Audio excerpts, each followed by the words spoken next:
I want to scream.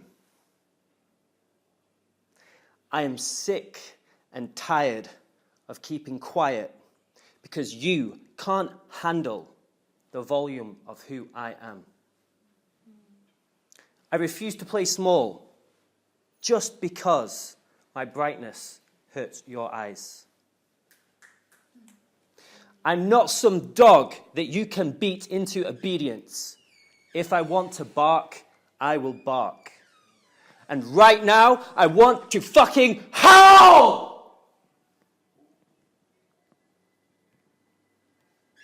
Every fibre of my being wants to scream with the fullness of who I am, yet I feel like I can't because I might be inconvenient to you.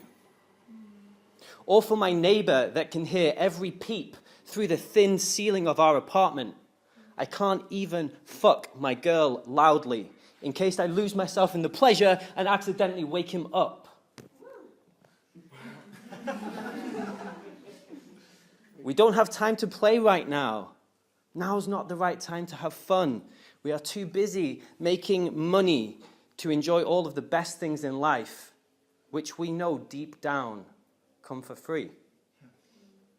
So year after year, we take part in this insane game that we call a society, stifling our true nature to fit into these socially acceptable levels of self-expression, just loud enough so we feel a sense of freedom, but just quiet enough so we never truly feel free. If you are lucky, you might get to experience a few fleeting moments of pure ecstasy amidst the humdrum 9-to-5 dream life that you worked so hard to create for yourself. Mother Nature is my greatest teacher, and when I asked her about this joke, she laughed loudly in my face. Can you imagine telling a flower to be less bright because its color is too much for you to handle? Can you imagine telling an apple to be less juicy because it's just too flavorsome for your particular palate?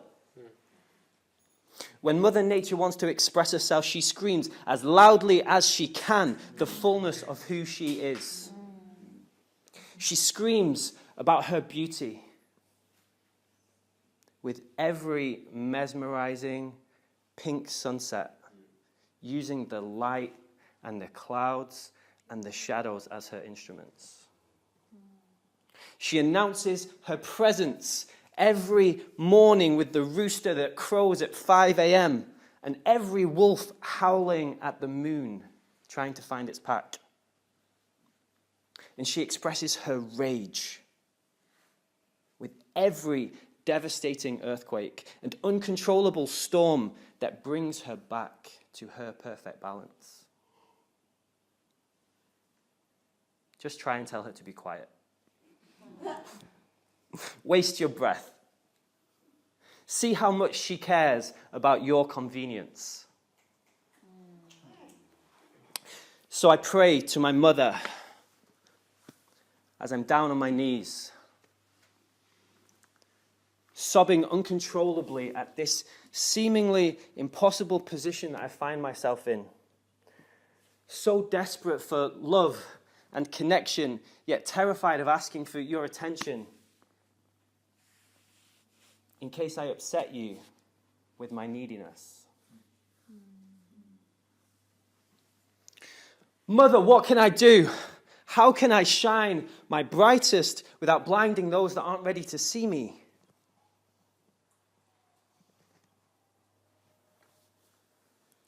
Understand this, my child. When you shine, you give others permission to shine too.